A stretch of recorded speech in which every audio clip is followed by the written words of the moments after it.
Hey everyone, this is Mr. Nunn again.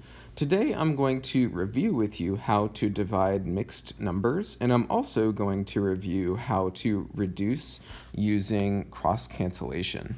So looking at this problem, I want you to think to yourself, how would you start this problem? Can you divide as these are written? If your answer was no, then you're on the right track because we have to convert these to mixed numbers first.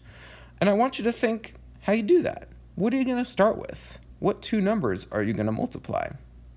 If you thought, I'm going to take that 3 and I'm going to multiply it by 2, then you're on the right track so far. So we do 3 times 2 first, and of course that's 6. So I'm going to add 6 to the numerator.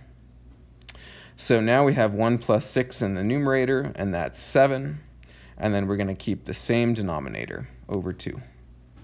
Now I'm going to do the same process over here to the mixed number on the right. I'm going to take that whole number 1, and I'm going to multiply it by the denominator. 1 times 4 is 4, so I'm going to add 4 to the numerator.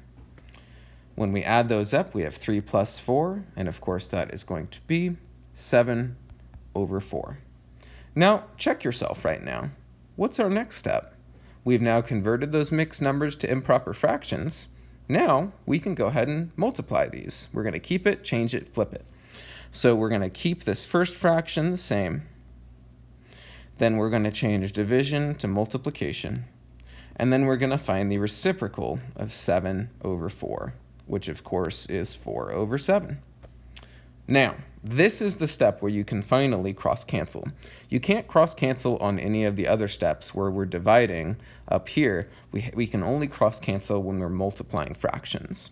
So I'm looking and I see a factor that fits into both 7 and 7. Remember, we can only cross-cancel numbers that are catty-corner. So the 7 right here and the 7 up here. Well, they both have a factor of 7. You guessed it. So 7 divided by 7 is just 1. And the way I show that is I just draw a 1 right through it and cross it out. And those become 1.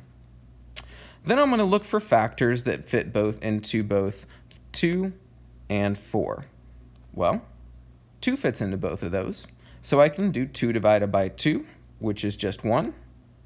And then, of course, I can do 4 divided by 2 up top, which is 2. And now we can go ahead and multiply.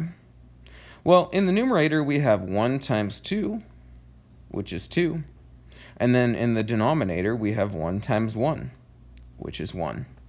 And you all know that 2 over 1 is just a long way of saying 2. Our answer is 2. So I hope that helps you understand how to divide with mixed numbers and also how to cross-cancel. Remember, cross-canceling can make it a lot easier on you so that you don't have to reduce a lot in the end of the problem.